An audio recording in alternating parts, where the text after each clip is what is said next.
going on, everybody? And welcome to the Friday edition of the Stochastic NHL Strategy Show. I am your host, Josh Harris. We had an interesting 12-gamer last night. The really expensive lines didn't really do too much. You needed Zach Werenski to cash, or to do anything, really. You needed Zach Werenski. Dallas 2 was okay. There wasn't anything overwhelming that you needed outside of I think I said to you and Jake this morning, I think you could have cashed with Makar, Werenski quick and then filled out your lineup with anybody. But yeah, there wasn't an overwhelmingly large stack that you needed. You needed Werenski, you needed a goalie win. Colorado disappointed a little bit. Vegas wasn't great. Tampa lost. You know what I mean? So the really expensive stuff didn't do too much. Winnipeg won, scored a full line goal in 33 seconds into the game. They didn't do anything after that. So weird slate. But we're back. What's going on? Yeah, not a whole lot. Yeah, it was kind of a weird slate that I think there's a lot of paths to victory. I mean, Jason Zucker had a hat trick with 4 points. I think Tage Thompson got a 3-point bonus with 3 assists, if I'm not mistaken. And then Dylan Cousins, the center, didn't really do a whole lot. And Buffalo wasn't highly owned anyway. So yeah, Werenski and Makar had absolutely monster games last night. I mean, Buffalo, man. 4-0 lead a month ago against Colorado. They blow that. Last night they have, a 3-0 lead in the second period, and then a 5-3 lead with 2.5 minutes left, and then they lose in overtime. Yeah. I'm the best to ever do it. And by to ever do it, I mean being bad. The Buffalo Sabres. No one circles the wagons like the Buffalo Bills / Sabres. Gonna have to slash the Sabres there, but oh my God. Yeah, I mean, I had a decent night. I doubled my money. In single entry, if you double your money, those are the nights you take it, you run, and you're happy about it. Only once or twice a season, if you're lucky, 3 times if you're running hot, you are contending to win GPPs in single entry. So these nights where you're safely cashing are the nicest feeling in the world. Because at least for MME, if you're doing 150 lineups, unless you have a CSV error or something, that you're going to get at least something back. You know what I mean? So those nights in single entries we got a nice 5-gamer here. There's some big totals. Obviously, Edmonton, we're going to talk about all these games. There's a couple 5.5s that I don't particularly love, but we still have to talk about them. How about the Wagons, your Montreal Canadiens? I'm excited about them here tonight. We'll get there, but let's get into this slate before we do. You know the drill. I don't have to tell you. Well, I'll tell you anyway. We just want to extend a thank you to you guys for supporting us since we switched to the – you supported us before that, but now it was kind of on your shoulders to support us after we switched to the affiliate program. You guys did not disappoint us. We're here more often now, which is great for all parties involved. If you do want to go premium, which we will never make you do, I will say if you do go premium, you do get beer tips. And I know some of you struggle to grow beards. We don't. We have all the tips. You can click that link in the chat. Use promo code Stochastic15. That'll get you 15% off your first week or month of any subscription. PGA is starting back up. Obviously, NHL is going. NBA is going. NFL going into playoffs. MMA will be back next weekend. So lots of options, but let's get into this slate. Am I moving okay? Yeah, I'm good. Pittsburgh Penguins with a 2.7 total. Heading into Florida, the Panthers have a 3.7. Florida played last night. They didn't look too good, but nothing cures those ailments like playing the defensive wizards of the Pittsburgh Penguins. Florida going Reinhart, Barkov, Rodriguez, Tkachuk, Bennett, Luosterainen, Verhaeghe, Lundell, Bachwist. Lundell looked good last night. That's really about it. Pittsburgh going Crosby, Rust, Raquel, Malkin, Bunting, Beauvillier, O'Connor, Glass, Tomasino. Oh, just real quick. They did do a morning skate today, and Top Stacks just got updated. It's Cody Glass is on the second line. Kevin Hayes is on the third line, and I think Beauvillier scratched. Well, I will refresh the Top Stacks when I kick it over to Cliffy. Otherwise, I will freeze because my internet rules. But I don't have a ton of interest as it is in Pittsburgh. It was Bob last night. He looked pretty good, but it is Spencer Knight in net tonight for Florida. He's been up and down. Like, I would say he's at least a little bit more consistent than Bob, but like Crosby, Rust, Raquel going into that Barkov matchup really isn't ideal. Those depth lines for Pittsburgh don't really give me much confidence.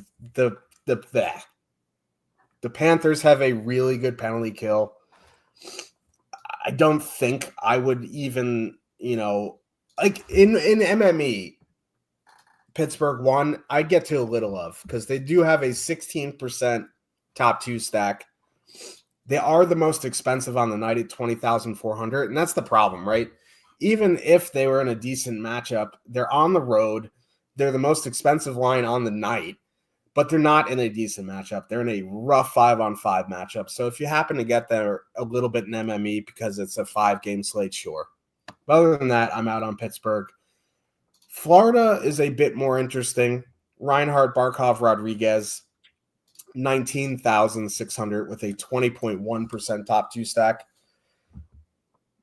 Like, I like them. Their 5-on-5 numbers haven't been great. Like, their actual goals are pretty good, but their expected goals leave a little bit to be desired for a top line. But that top line for Pittsburgh does trade chances. They've shored up their defensive issues a little bit, but they still trade chances. I have no faith in the Pittsburgh goaltending, so I really don't mind going Reinhart, Barkov, Rodriguez here. If you want to make it an expensive power play stack, you could leave off Rodriguez and go Tkachuk. Or if you need to save some salary, you could leave Rodriguez off and go Mackie I don't even know how to pronounce it. Mackie S, our boy. But the problem is he is min price, but he'll play like 9-10 minutes. I'm fine with just full stacking Florida 1 here. It's a good 5-on-5 matchup. I don't have a ton of interest in that Tkachuk, Bennett, Luosterainen line. They just haven't been great. Their minutes haven't been great. I think, if anything, outside of the top line, I'd go down to Lundell, Verhaeghe, Bachwist, 13,900. A little bit of negative leverage, but, they've been really, really high event in their 3 games together. The middle 6 of Pittsburgh isn't very good. So if you don't want to spend up for Florida here, I think going to Lundell, Verhaeghe, Bachwist makes sense. Yeah, I'll start on the Pittsburgh side first. Just by 3-man lines here tonight, Pittsburgh Penguins line of Crosby, Rust, and Raquel is the most expensive line on the board. I'm talking about even strength lines. Now, once you get to power play stacking Edmonton or something like that, it's a different story. But the Pittsburgh top line is the most expensive line on the slate. Going into Florida is an absolutely brutal matchup for a top line because they do send out Barkov and Reinhart against top competition. They also use Forsling and Ekblad against top competition. Now, when Florida sends out the Barkov line with Forsling and Ekblad this season, 1.6 expected goals against at 5-on-5, 1.1 actual goals against per 60 minutes at 5-on-5. Like, you and I have talked about how have been avoiding top lines going into New Jersey because of the Siegenthaler or Kovacevic pairing. This is even worse. It's only 5 games, and Florida's penalty kill really hasn't been that great. Pittsburgh's power play, that top line is at least perfectly correlated now. So there are some reasons to get to Pittsburgh if you're playing a bunch of lineups. If I'm single entering, like I'm not playing the most expensive line on the board in probably the worst matchup on the board. You know what I mean? That's just kind of not anything that would interest me. So I'm out on Pittsburgh 1.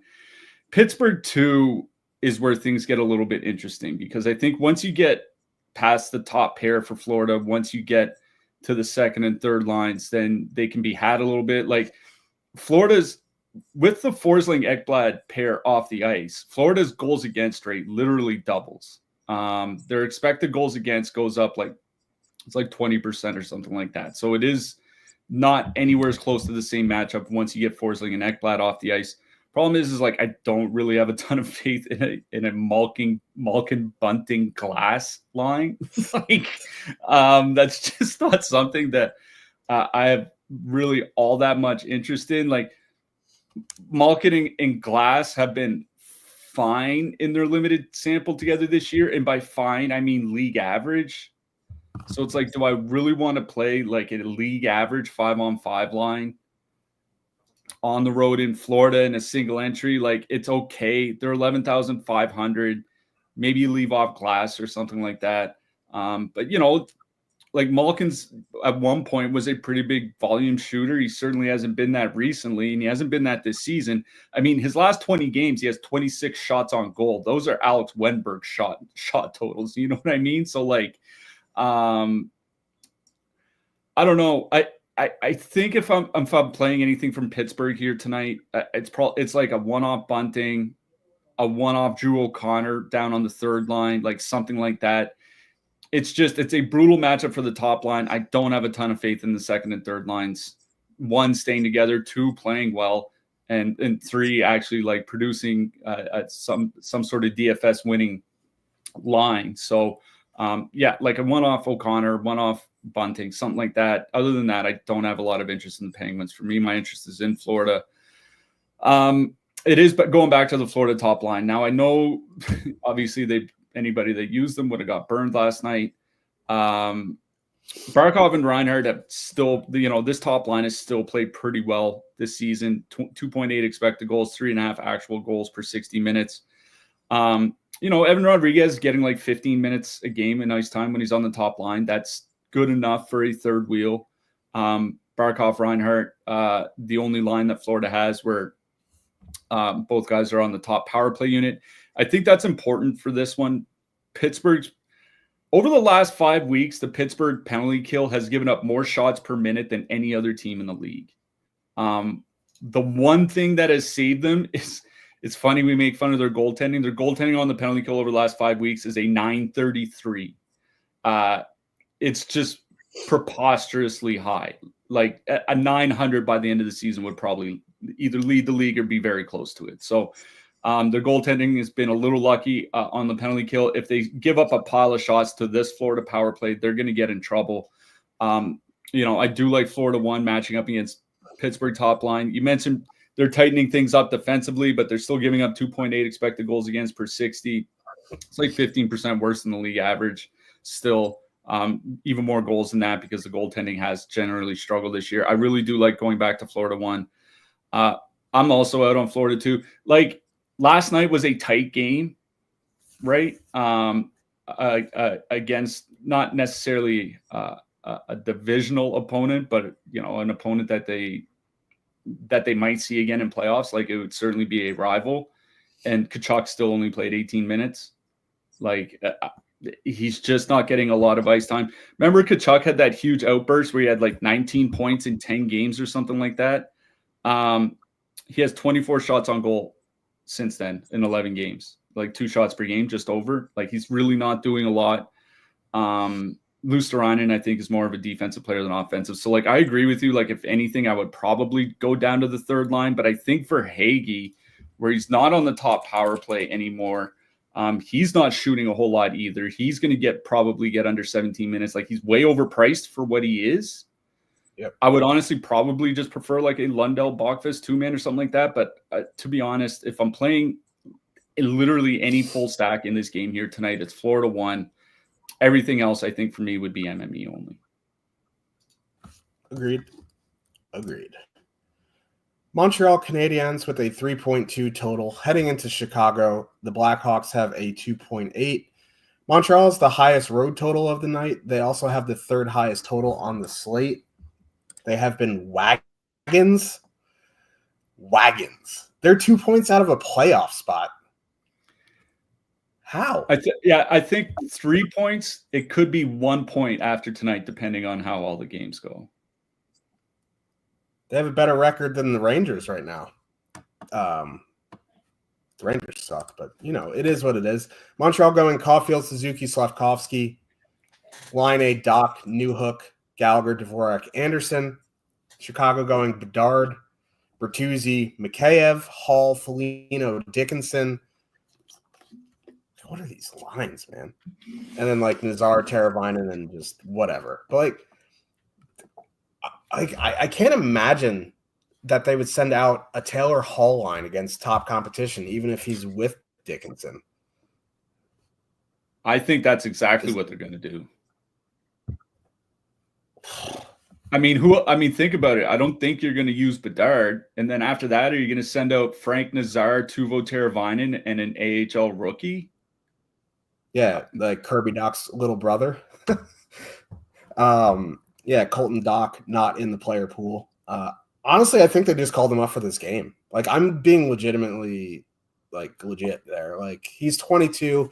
He's having a decent AHL season. It's just weird. I don't believe in coincidences. I really think they called him up so he could play his brother here tonight. Yeah, so I guess they're going to send out Dickinson, Foligno, Hall against Caulfield, Suzuki, Slavkovsky. Dickinson and Foligno have decent numbers together, 2.55 expected goals against per 60, 5.4 actual because their goaltending sucks. But you throw Hall into the mix, and even when Hall was in his prime, I don't think he was an excellent defender. So it's not the Jason Dickinson matchup you really need to worry about. Caulfield, Suzuki, Slavkovsky, 17-8. 11.6% top two stacks, 6.7% projected ownership. I like them. I don't know if I'm going to prioritize them in single entry. I think at that ownership, I'd much rather play Montreal 1 at 6.7% than Bedard, Bertuzzi, Mikheyev at 15.4%. I know there's a $5,000 difference, but what are we doing here? You know what I mean? So I'm fine with Montreal 1. Don't love them. I don't love Line Doc Newhook as a line, but the way these Chicago lines are set up, they're just atrocious defensively. And Line is on the top power play unit. The Chicago penalty kill,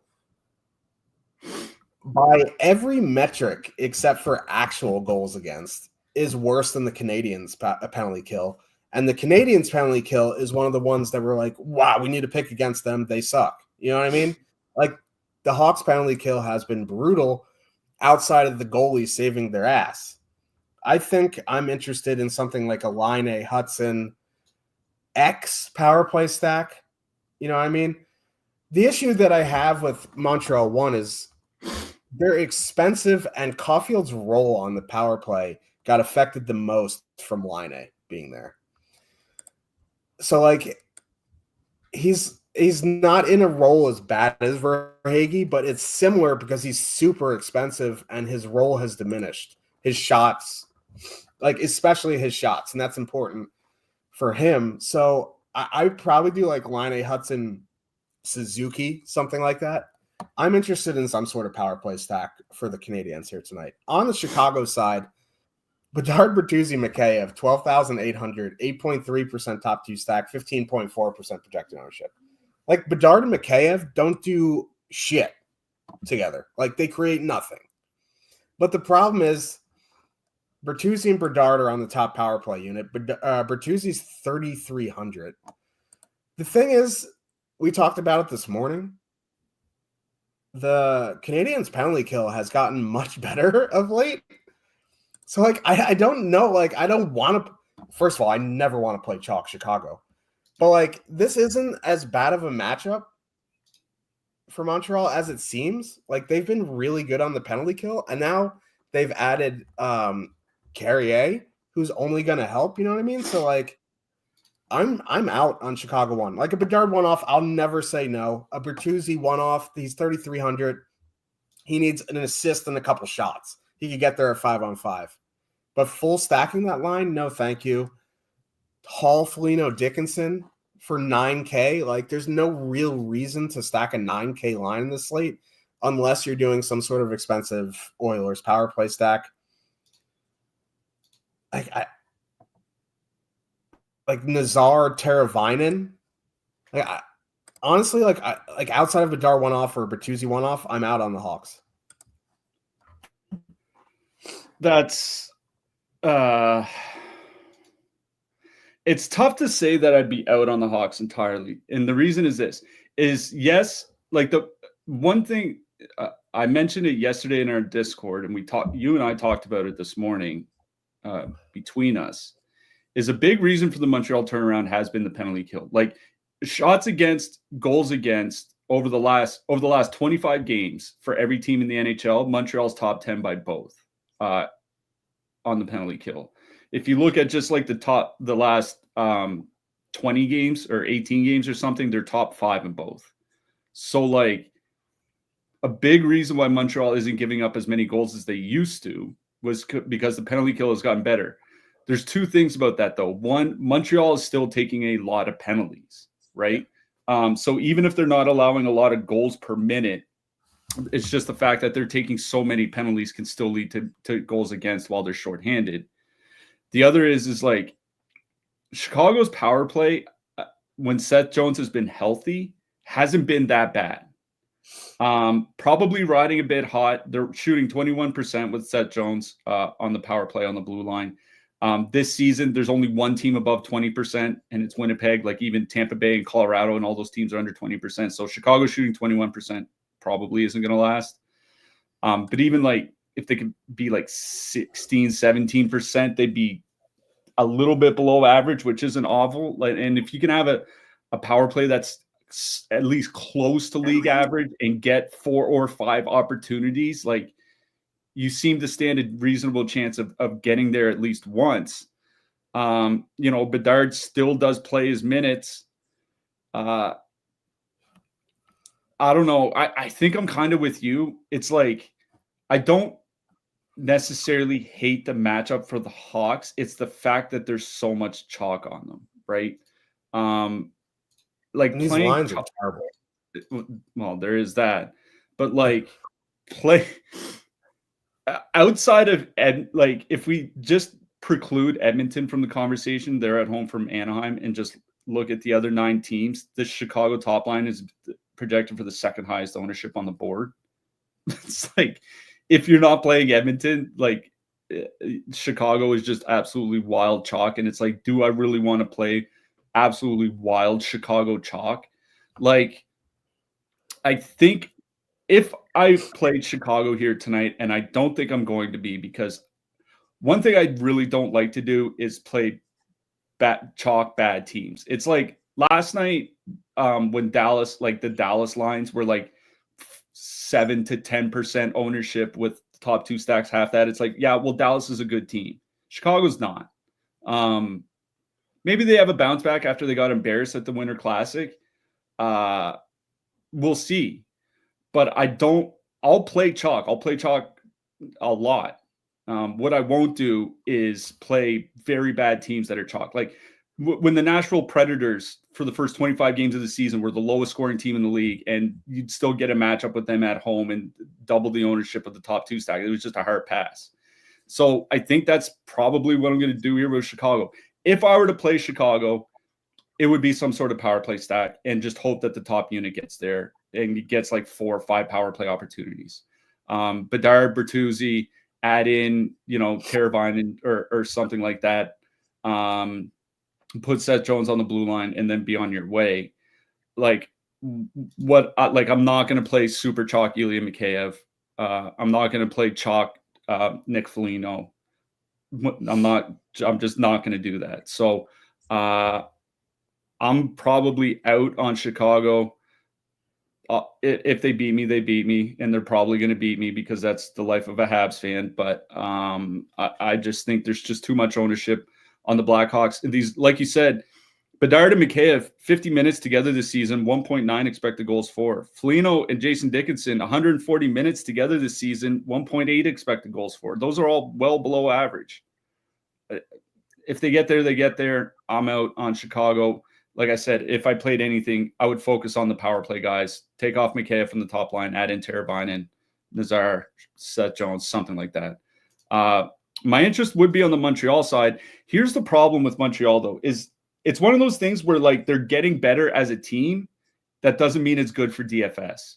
Because what they've done to their lineup is basically turn themselves into the Seattle Kraken, where like at the low end, the fourth line guys will get like 11 to 12 minutes. And at the high end, the first line guys will get like 17 to 18. It used to be you would get 21 minutes from Suzuki. You would get 19 to 20 from Slafkovsky. You probably get about 19 from Caulfield. Now you might get like 18 from Suzuki and like 17 from Slafkovsky and like 16 from Caulfield. Like their ice time has gone down quite a bit. So that's one thing that's kind of holding me back there. But the Montreal power play, like the improvements adding Laine and Hudson are evident. It's not just the goal scoring; it's that the shot rates have gone up big time. So it is a perfectly correlated top line. I'm not worried about any of the matchups on the Chicago side. You know, Chicago has been taking their fair share of penalties as well. They're not as bad as Montreal has been, but Chicago's taken the 6th most penalties in the league over the last 5 weeks. They've been heavily penalized. So Montreal's power play might be able to get there.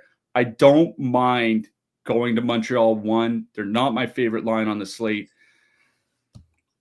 I would probably do what you mentioned, and that's like Laine and Hudson as a 2-man, take off Caulfield from the top line, add in Laine. Like I would, if I make a Montreal stack here tonight, I would have a hard time not including Laine just because he has become the shooter on the power play where Cole Caulfield, like you said, his shot rate since Laine got there has just plummeted. So probably a power play stack on either side. One thing I will mention is that Montreal third line, Gallagher, Dvorak, Josh Anderson. I honestly can't believe it. These guys are up over 200 minutes together, 3.1 expected goals for, 2.0 against. They only skate 14 to 15 minutes, but so does the Laine Docs new hook line. That's pretty much all they get.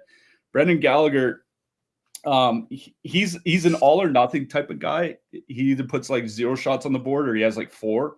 We'll see what way that goes. I just mentioned them at 8K because I imagine there'll be a lot of people playing Edmonton here tonight. There are a lot of expensive players on Edmonton. You might be looking for a super cheap line. That Montreal third line of Gallagher, Dvorak, Anderson has legitimately been good in a fairly large sample.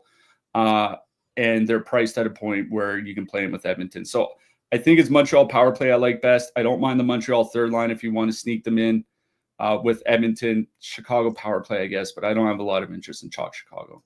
Yeah, I'm a Dvorak slappy, going back to when he was the top line center for the Arizona Coyotes. So you don't have to convince me to play some Montreal 3 here tonight. God help me. Ottawa Senators with a 2.8 total heading into St. Louis. The Blues have a 2.8 total. This was one of the 5.5. This game sucks. This game has a lot of ownership, which sucks. Okay, let's talk about it. Ottawa going Kachuk, Pinto, Grieg, Stützle, Batherson, Gaudette, Norris, Giroux, Cousins. Yesterday. Yeah, I was going to say, before we get too much further, that game was 4-2. That was the game that I watched last night. After about the first 10 minutes, Ottawa pretty much got ran out of the rink. I would not be shocked if they completely changed their lines for this game. So that's something that we're really going to have to watch warm up for. Yeah. Quick party. They will 1,000% change lines. Yeah. I don't doubt it. It's this coach just, yeah. Timmy Stu looked awful, missed skate yesterday, probably got the flu. He probably has pneumonia. The shit's going around. I would know. Yeah, like I didn't have too much interest in Ottawa anyway. Like Kachuk, Pinto, Grieg, 15% projected. Stützle, Batherson with Gaudette, like 2% projected, but like a little expensive. And Gaudette plays like 12 minutes. Norris, Giroux, like that doesn't interest me. Like Giroux just, I think he has like a clause in his contract that he gets like a bonus if he doesn't shoot the puck. Like I don't think he hasn't been shooting at all. It's so weird. So like I don't even know what these lines are going to be. Fine with the Brady Kachuk one-off. Drake Batherson one-off. My interest in this game is on the Blues side. Thomas Buchnevich Saad fully correlated on one unit. That's the Fowler unit. Kyrou Holloway Shen correlated on the Broberg unit. It doesn't really matter the matchups to me. Like it's just a question of who you really want to play. I kind of lean Shen, Kyrou Holloway. But it kind of sucks though, because like my favorite player tonight on the Blues is Kyrou, and then probably Fowler because he's apparently found the fountain of youth with Captain Jack Sparrow. But like they're on different power play units. I don't mind Kyrou Holloway Shen. Like Holloway getting minutes is a good thing for him. And, you know, he's getting to show why he got, you know, the contract. I'm fine with Thomas Buchnevich Saad, but like, and I know Saad's on the top power play unit, and I know he's 2,600. I don't know, man. Like, I'd rather just go to Shen, Holloway, Kyrou. If you like Thomas Buchnevich Saad, go ahead. Like, I'm cool with that. Like, I'll never say no. They're 13,400 and fully correlated against the Sens. But for me, it's Kyrou, Holloway, Shen. That's really about it from a full stack in this game. I'm fine with a couple one-offs on the Ottawa side, but unless we get concrete lines or they run back these lines, this ownership's a bit gross. Yeah, I'll start on the Ottawa side. The reason why I would have a little bit of interest in Ottawa is that there's a fair bit of ownership on them. But if you're not playing people out of the Pittsburgh, Florida game, then every other game starts at the same time as St. Louis, Ottawa, or later. So you can basically, you know, like I said, if you're not stacking out of Pittsburgh, Florida, you can kind of make whatever lineup you want, and probably get them at a very low owned combination because almost nobody's going to have them, because it's going to have to be a late swap. The other thing is St. Louis's penalty kill has really struggled. Now, it's one of those things. It's like the opposite of Chicago. You mentioned how Chicago is giving up a ton of shots, but the goalies were saving them. St. Louis is having the opposite problem where they're not really giving up a lot of shots, but their goalies are like St. Louis's save percentage on the penalty kill over the last 15 games is .725. 723. Sorry, can't even read my own handwriting. It's even worse. And if Ottawa gets there, we talked about it yesterday. If Ottawa really gets there, they're going to have to get there on the power play. Now, they got 2 5-on-5 goals last night, I think, in a span of like a minute from the same line. Like, good for them. But, like, if you look at, like, I think it's like Josh Norris, like a third of his goals over the last 3 years have been on the power play, like 40% of his points, something like that. So, like, if they really do get there, they're going to get there on the power play. And like I said, St. Louis's penalty kill has really struggled. The question is just, what does the lineup look like? I noticed the coach wasn't very happy with Josh Norris last night. That was pointed out at least once on the broadcast, if not twice. Josh Norris still played 19 and a half minutes. So it's like, I think it's like, whose fault is it really? But I would have a lot of interest in Kachuk and whomever he plays with. Like, I do think Kachuk is a really good play on this slate. He's probably going to come in at a lot of ownership, but whatever his line ends up being is not going to be a highly owned line. And I'm not super concerned about any of the matchups coming back from the St. Louis side. So I do have interest in Ottawa here. It's just a matter of making that late swap once Pittsburgh and Florida has locked. So I haven't made my lineup yet.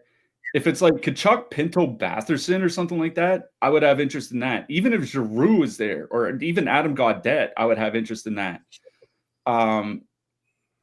I just have to see what warm-ups look like, because I think it would be a good night on a 5-game slate to get a very low-owned combination. On the St. Louis side, listen, man, I don't think there's anybody in the world who has defended Brandon Saad more over the last decade than I have. But this guy just, he had a 2-goal game in the middle of November. Since then, he has 0 goals, 2 assists, and 21 shots in 19 games. He's just not doing anything.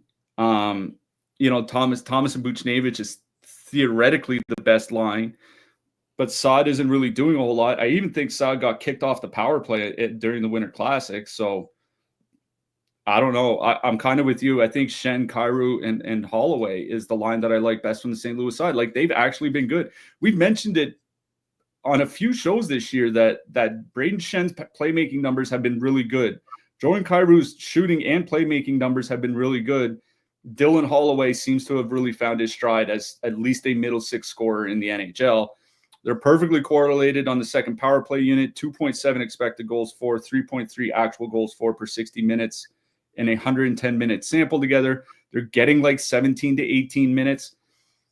It's a little chalky, 10.5% ownership, but a 7.5% top 2 stack. And they fit with everything because there's nothing that's super expensive tonight unless you're playing an Edmonton power play stack. So I really like Kyrou, Holloway, and Shen. Probably my favorite line on this slate. There's going to be a lot of changes. That's the big takeaway here, because Ottawa is almost certainly going to change up their line. Justin Falk is a game-time decision. Oscar Sundqvist, I believe, is going to be out tonight. They're going to dress Matthew Joseph. So it's who is going to end up on the third line? Are they just going to put Joseph there, or are they going to move down, maybe they move Shen back down to the third line and move up Jake Neighbors or something like that? There are going to be changes in the St. Louis-Ottawa warm-up from what we have. It's going to be important to pay attention. Right now, my favorite line is the Shen line, but I do have interest in Ottawa just because whatever it ends up being is going to be a low-owned combination. I would just use whatever line Tkachuk is on. Yeah, and that 10, almost 11% ownership on the Blues line isn't great, but I'd much rather play that line than a Bedard Mikheyev line at 16%. It's that's kind of the point. Is that we talk about good chalk and bad chalk. They're coming in lower owned with a higher top 2 stack and have legitimately been good offensively, whereas Bedard and Mikheyev are coming in with more ownership, a lower top 2 stack, and have been worse. So that's kind of the difference here. Yeah. Anaheim Ducks with a 2.3 total. Heading into Edmonton, the Oilers have a 4.2. Massive total here. Ducks played last night. It was Gibson. It's going to be Lucas Dostal in net. That's important. He's been their better goalie, which is really saying something because Gibson has been good. These Edmonton lines leave a lot to be desired.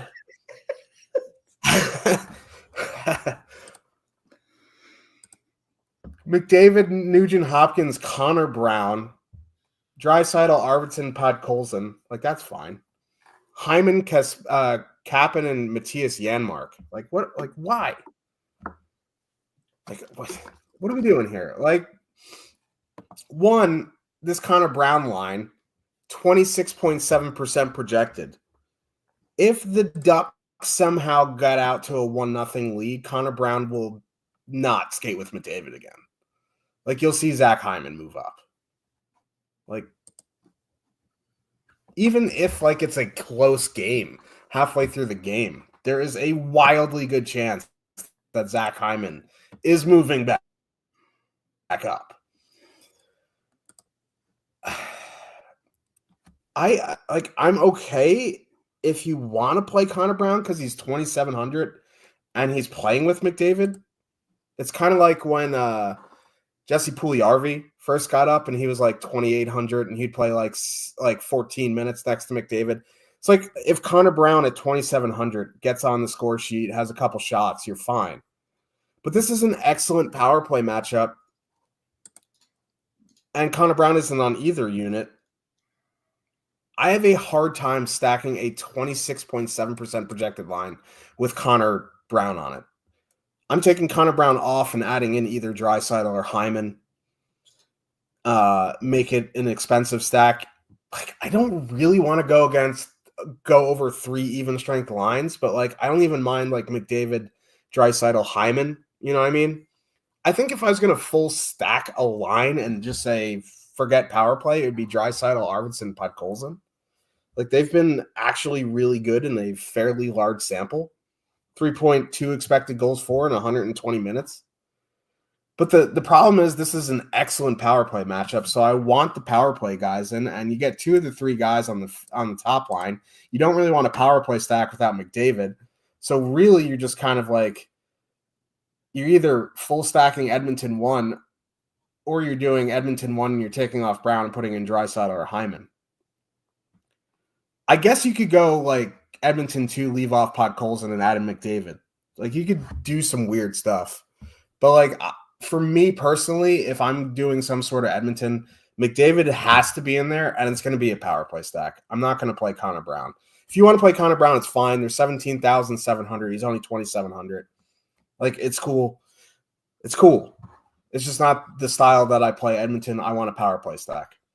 On the Duckies side, like there's no real reason for a $9,800 line unless you're power play stacking Edmonton. So I guess like I don't mind 1 or 2 guys off the McTavish, Gauthier, Fabry line. Like they've been good. You want to go to Vetrano, Terry Strome, like that's fine too at 15.6. But, you know, I don't particularly love banking my night on a 2.3 back-to-back road total. You know what I mean? So this obviously is an Edmonton 1 Edmonton power play game. I don't mind McTavish, Gauthier, Fabry. Yeah, I'll be quick about Anaheim. Like you said, if you want a couple guys on that third line because you want a game stack with Edmonton, you know, they're cheap enough where if they get 1 goal with an assist, like you're fine. That's the only case that you would use them. Like you said, they have been good. 3 expected goals, 3.6 actual goals per 60 minutes in 115 minutes together, skating anywhere between like 15 and 17 minutes, which is certainly fine for that level of ice time. Mason McTavish has 30 shots in his last 10 games. Like he's shooting the puck. So if you're game stacking, I get that. If you want to go to the top line, I think it's okay just because I don't have any faith in the Edmonton goalies for any reason. You know, and Terry Vetrano and Ryan Strome have been good. 3.2 expected goals, 3.2 actual goals per 60 minutes. Terry had 2 goals and an assist last night. Frank Vetrano has 36 shots in his last 10 games. So like they have been good. And if you're playing like a couple mid-price lines here tonight, like if you want to play like Montreal and pair them with Anaheim, or, you know, you have an Ottawa stack and you want to pair them with Anaheim, like I think it's okay. But yeah, obviously this isn't an Edmonton game. Now, you said you wouldn't play them without McDavid. I probably wouldn't play an Edmonton stack without Draisaitl. For the reason that you mentioned is that his line at 5-on-5 has been really, really good with Podkolzin and Arvidsson. It's actually surprising. Like you can make an argument that with the Edmonton lines currently constructed, that the line with Vasily Podkolzin on it is their best line. That Edmonton second line this year. Also not surprising that Vancouver screwed that up. But sorry, I had to take a pot shot at Vancouver. Go ahead. Sorry. I appreciate it. 78 shot attempts, 3.2 expected goals per 60 minutes and 120 minutes together. Only scoring 2.6 actual goals per 60, but that's while shooting 6%. Like the league average is like 8.5, and they've actually started scoring more lately. Like they were kind of cold to start. It's been over the last few games where they've started potting a few. Victor Arvidsson, 14 shots in 5 games since he returned. So even though he doesn't get a ton of ice time, he's been firing the puck. Like one of the reasons why I'm fine with like McDavid, Nugent Hopkins, Brown, and then Draisaitl or something like that is that Brown is 2,600. Like you said, he's going to play at least a handful of shifts with McDavid. It's a great 5-on-5 matchup against Anaheim. He drops the average price of your Edmonton stack quite a bit, right? And if, the thing is like if you want to add in Hyman for the power play, Hyman's ice time's gone down to like 16, 17 minutes now that he's not playing on the McDavid line. And obviously the quality of his center has gone down quite a bit. So I'd be fine with like Edmonton 1 plus Draisaitl or something like that. I think that's kind of the approach that I would take. If you really want to get different, I think adding in Hyman is kind of interesting because, Anaheim has been taking quite a few penalties basically for like the last month and a half, like a fringe top 5, 5th most in the league. Hyman is still a fixture of the top power play unit.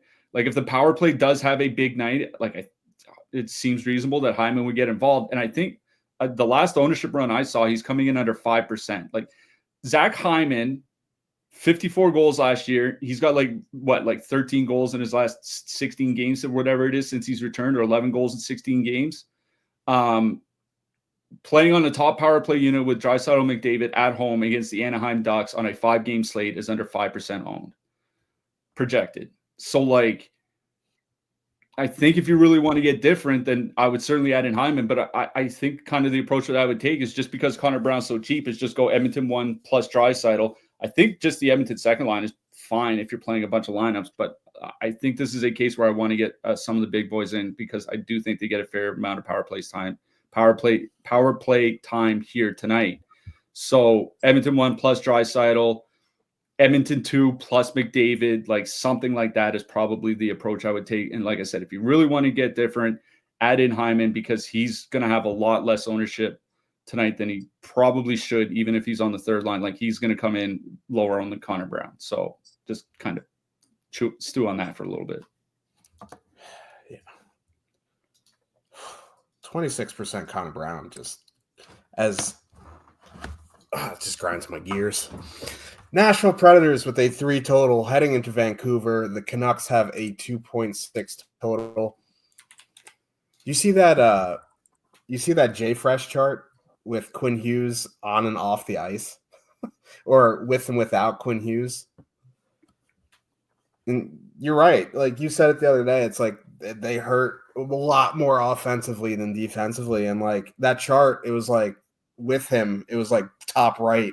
Without him, there was like off the screen. Yeah, it was literally he had to extend the axis of the chart just to fit them on because their offense falls off so far. They scored 3 goals last night. Nice. It was Phil Grubauer starting. Seattle played terrible, and they managed a total of 22 shots. So, yeah. Like they don't have a ton of ownership here tonight, but like 17,400 for Miller, Besser, DeBrusque back-to-back against UC Saros. Like, that's MME only. Connor Garland one off, sure. But, like, I just without Quinn Hughes is just gonna be a struggle bus for Vancouver.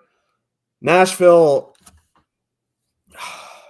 Forsberg, Marchessault, Stamkos, 18,800, 20.2% projected. Like they've gotten better since they've gotten put together. 2.8 expected goals, 4.25 actual goals. Demko got hurt yesterday. Lankinen played most of the game yesterday. I would imagine it's going to be Lankinen tonight again. I don't know if they called up somebody. I haven't seen, but they probably. I think Shelov's got called up, but Lankinen's been confirmed. So, yeah. So like it's essentially back to back for Lankinen. Like I think Demko got hurt in the beginning of the second period, something like that. I forgot exactly, but it's like Do I really want to play Nashville here tonight? No. I don't think I would full stack. I'm fine with like one-offing these guys, like a one-off Forsberg, one-off Stamkos, one-off Marchessault, one-off O'Reilly. Like I'm fine with that. Two-manning Novak Evangelista if you're power play stacking. Edmonton is fine. Like that line in 116 minutes has 3.9 expected goals per 60. They're 8,200. It's like that Flyers third line. Their price just doesn't move, and they keep doing stuff. So like I don't mind them in really expensive stacks. Like I don't want to stack Nashville 1, but I have this sinking feeling in the back of my brain that they're just going to absolutely steamroll Vancouver tonight. So like, yes, Forsberg's 7,200, but he's playing 19 minutes. That's not that bad when you think that Cole Caulfield is 7,400 and playing 16 minutes. You know what I mean? Marchessault and Stamkos are both under 6K. Like, I guess they're fine. I'd much prefer to one-off. And, you know, if I'm power play stacking Edmonton, Novak Evangelista or Novak Jankowski, I'd look at. Excuse me. Yeah, on the Vancouver side, like I don't have interest in the Canucks. Didn't have any interest in them last night. Don't again tonight. And I won't until Quinn Hughes is back. What I will say is Sherwood, Bluger, Joshua are really cheap, 8,600, and Bluger and Sherwood have actually been competent offensively, even in their non-Quinn Hughes minutes. 2.3 expected goals, 2.3 actual goals per 60. Like Bluger and Sherwood played like it was like 16 to 18 minutes last night. Like they're not giving the top line a ton of ice time. They're kind of spreading it around the three lines without Pettersson in the lineup. So you might get like Sherwood and Bluger playing like 16, 17 minutes or something like that. They're all super cheap down on the third line. They're another one of those lines where I think you can play them if you're playing an Edmonton power play stack or something. That's the only situation I'd really consider Vancouver here tonight. My interest is on the Nashville side. 20% is a lot of ownership. I mean, like you said, the chart that Josh was referencing earlier, it showed that the impact that Quinn Hughes has is way more on offense and defense. Now, he still helps in defensively. That's what makes him, an elite defenseman. But it's not like it falls off the cliff. It's just that it gets a little bit worse. So, Vancouver's still not a bad defensive team. Nashville's not getting a ton of ice time, like 18, 19 minutes, the top line. So, but they're perfectly correlated. Vancouver has been taking some penalties. 20% ownership, it's a lot, but for a 5-game slate for a perfectly correlated top line, I don't think it's really that bad. The thing is I know the Florida top line's not perfectly correlated, but they're only $800 more expensive, coming in at 8%, not 20%. You can probably figure out some sort of Edmonton stack, certainly some sort of Ottawa stack that will be in the same price range and will come in with a lot with less ownership, depending. You'd have to stack across lines for Edmonton, but you know what I mean. So I don't hate Nashville here tonight, the Nashville top line. I think they're fine. As you said, they have been scoring 4.1 goals per 60. Forsberg has no goals in his last 16 games, which feels almost unbelievable considering how well this top line has been doing. He's averaging over 3 shots per game in that span. So, he's still getting his shots and he's still throwing up assists. He's just not scoring. You got to think that dam's going to break. I don't have Nashville rated at the top for me. Now, they're second behind the Edmonton top line for top 2 stack percentage. I imagine once you figure out some sort of Florida power play stack would be close, obviously. Some sort of Edmonton power play stack, obviously. So they're not quite at the top for me. I think they're okay. I'm probably not running out to play Nashville here tonight. I agree with you. I think this is another case where I'd look at the third line, 3.8, as you mentioned, 3.8 expected goals. Evangelista has 24 shots in his last 10 games. They don't get a ton of ice time. That's the one thing that worries me and why I don't mind playing Vancouver instead, the Vancouver third line. But I think this is one of those games where I'm looking at the depth to pair with Edmonton rather than going to stack the top lines. Yeah, and like I know it's Stamkos, but like his shot rate he has 86 shots in 38 games this season. He's so power play dependent now. You know what I mean? So I'd rather just like go Forsberg, Marchessault, just one off. You know what I mean? If I was going to play Nashville, just get past the name and look at the stats, and you're just like, why am I playing this guy at 5,700? He's not shooting the puck. But yeah, this is an interesting 5-gamer. We do like it. Let's talk about defensemen here. Top of the board, Roman Josi, Evan Bouchard. Those are the only guys above 6K, and they're both above 7. I think Evan Bouchard's in a great spot here tonight. He's kind of bipolar from the sense that like he'll get you 5.6 or 40. But this is one of those spots where like if he gets you 40, you're like, yeah, I saw that coming. You know what I mean? So like don't mind him in Edmonton power play stacks. If you can't get to Edmonton power play stacks as a one-off is fine. Like Yossi's always in play.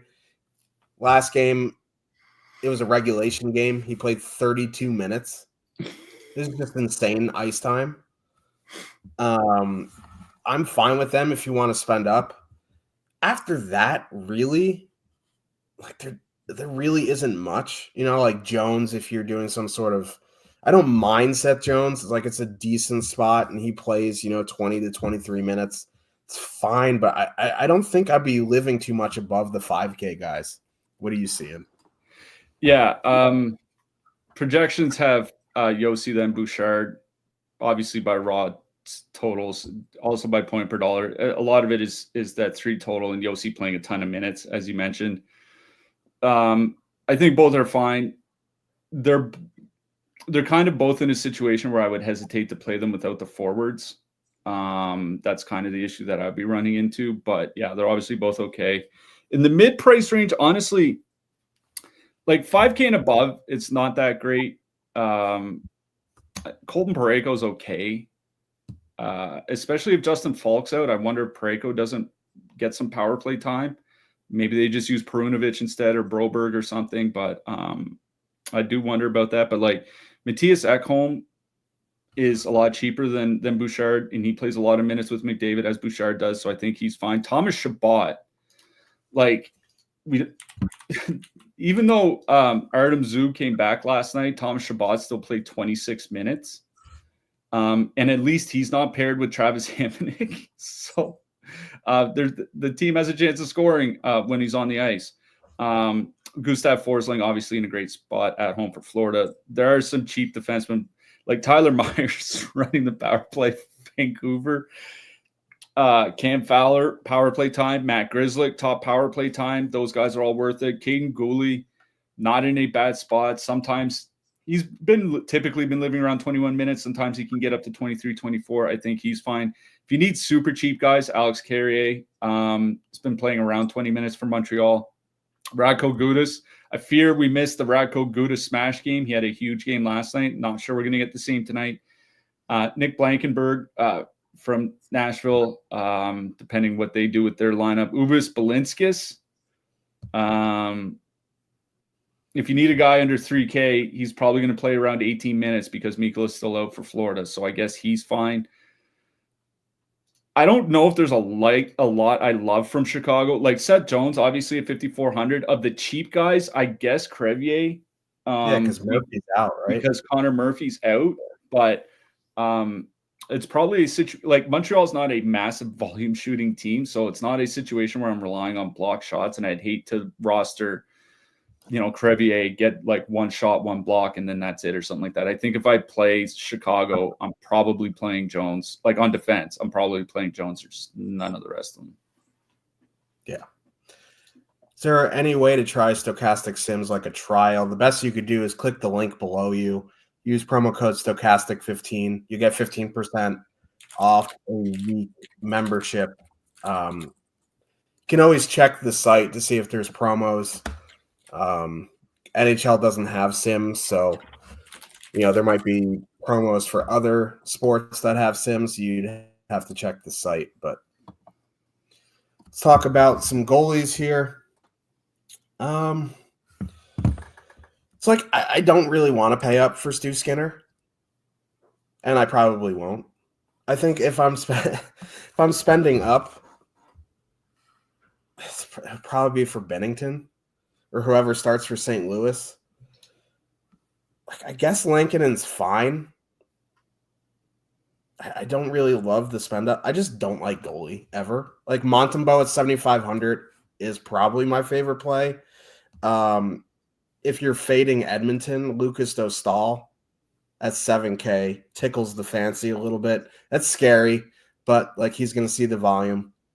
I guess if I was spending up, honestly, it would be for Spencer Knight, if I'm being honest. I'm always honest, but I'm being honest there. I don't think I'm going to spend up. If I would do it, I think it would be Spencer Knight. Yeah. I don't think St. Louis has confirmed a goalie, but they haven't given Jordan Binnington more than 2 games in a row in like a month and a half. So I imagine it'll be Joel Hofer tonight. I don't mind Hofer. Like we've said it over and over. Ottawa really does struggle to score at even strength. They need to get there on the power play. If they don't get there on the power play, Hofer could have a good game. Skinner and Saros are the two top projected goalies here tonight. I think I'd probably rather play Saros. I just have no faith that Vancouver will generate a ton offensively. Like I actually think Anaheim, I'd hate to say that they're probably a more dangerous offensive team than Vancouver right now with the Canucks missing Pettersson and Hughes, but honestly don't think it's super far off.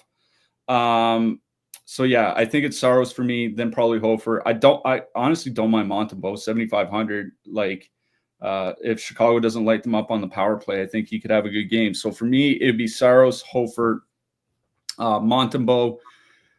I think Lankinen's okay for Vancouver if you want to go to him. I don't imagine he'll have a ton of ownership. Nashville has typically had a lot of trouble scoring, better lately, but typically a lot of trouble. So Saros, Hofer, Montembeault. I think Lankinen's okay, but it's really the first 3 that I have the most interest in. Yeah, there's almost no way my goalie is going to be over 7,800 tonight. Just not something I do. We will be back tomorrow. Next week, we are going to be busy boys. Possibly every day, but we'll let you know. Who are you liking for your hat trick pick tonight? He hasn't really – I think he's gearing up for another hot streak here. I'm going to go with an expensive player. I'm going to go with Sam Reinhart. I'm going to get a little spicy meatball. Maybe I'll make some meatballs for dinner, but that's besides the point. Dylan Holloway. Ooh, I like that. Didn't he have one like 2 weeks ago? Did he? Yeah, I'm pretty sure. I'm always 2 weeks late, so that story checks out. Hey, maybe he'll get another one. It's not like Anton Forsberg's a great goalie. The Sens are still in a playoff spot, but they're a little bit of a mess right now. Maybe they need to take a team-building trip to the casino. Pinto would love that, but we will be back. Sorry, I couldn't help myself. We'll be back tomorrow. Good luck, everybody. We'll see you in the Discord. Good luck tonight, everyone.